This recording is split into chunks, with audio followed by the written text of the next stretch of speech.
The Tale of Ginger and Pickles by Beatrix Potter, first published by Frederick Warne & Company, 1909. Narrated by Thirstywater. Once upon a time, there was a village shop. The name over the window was Ginger and Pickles. It was a little small shop, just the right size for dolls. Lucinda and Jane Dollcook always bought their groceries at Ginger and Pickles.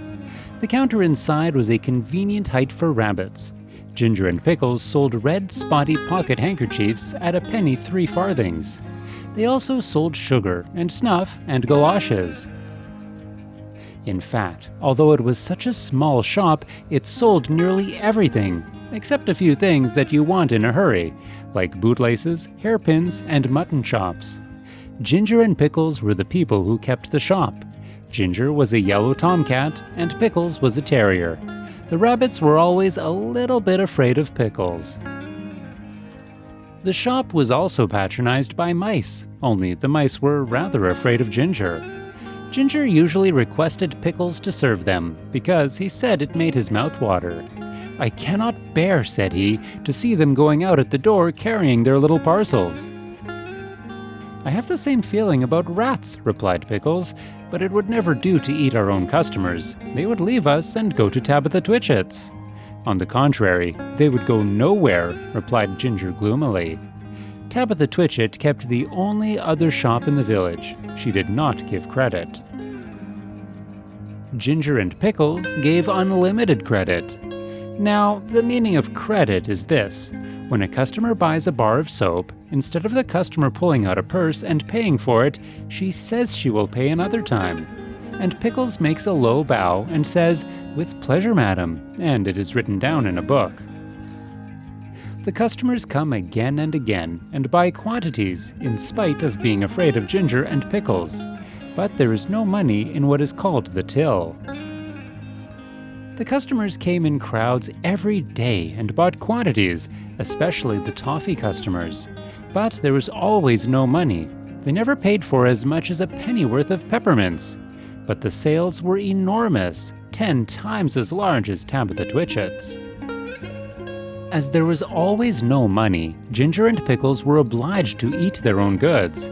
Pickles ate biscuits, and Ginger ate a dried haddock. They ate them by candlelight after the shop was closed. When it came to January 1st, there was still no money, and Pickles was unable to buy a dog license. "It is very unpleasant. I am afraid of the police," said Pickles. "It is your own fault for being a terrier. I do not require a license, and neither does Kep, the collie dog. It is very uncomfortable. I am afraid I shall be summoned. I have tried in vain to get a license upon credit at the post office," said Pickles. "The place is full of policemen. I met one as I was coming home." "Let us send in the bill again to Samuel Whiskers, Ginger. He owes 22.9 for bacon." "I do not believe that he intends to pay at all," replied Ginger. "And I feel sure that Anna Maria pockets things. Where are all the cream crackers?" "You have eaten them yourself," replied Ginger. Ginger and Pickles retired into the back parlor. They did accounts. They added up sums and sums and sums. "Samuel Whiskers has run up a bill as long as his tail. He has had 1 ounce and 3/4 of snuff since October. What is 7 pounds of butter at 1/3 and a stick of sealing wax and 4 matches?" "Send in all the bills again to everybody with comps," replied Ginger. After a time, they heard a noise in the shop, as if something had been pushed in at the door. They came out of the back parlor. There was an envelope lying on the counter, and a policeman writing in a notebook. Pickles nearly had a fit. He barked and made little rushes. "Bite him, Pickles! Bite him!" spluttered Ginger behind a sugar barrel. "He's only a German doll." The policeman went on writing in his notebook. Twice he put his pencil in his mouth, and once he dipped it in the treacle. Pickles barked till he was hoarse, but still the policeman took no notice. He had bead eyes, and his helmet was sewed on with stitches. At length, on his last little rush, Pickles found that the shop was empty. The policeman had disappeared, but the envelope remained. "Do you think that he has gone to fetch a real live policeman? I am afraid it is a summons," said Pickles. "No," replied Ginger, who had opened the envelope. "It is the rates and taxes, £3, 19, 11 3/4. "This is the last straw," said Pickles. "Let us close the shop." They put up the shutters and left, but they have not removed from the neighborhood. In fact, some people wish they had gone further. Ginger is living in the warren. I do not know what occupation he pursues. He looks stout and comfortable. Pickles is at present a gamekeeper. The closing of the shop caused great inconvenience. Tabitha Twitchit immediately raised the price of everything a halfpenny, and she continued to refuse to give credit.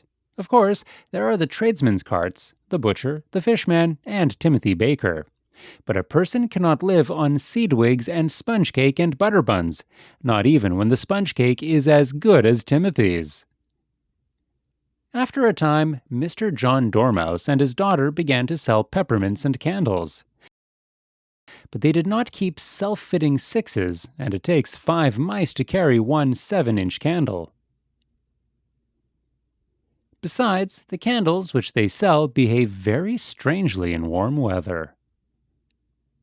And Miss Dormouse refused to take back the ends when they were brought back to her with complaints. And when Mr. John Dormouse was complained to, he stayed in bed and would say nothing but "very snug," which is not the way to carry on a retail business. So everybody was pleased when Sally Hennypenny sent out a printed poster to say that she was going to reopen the shop.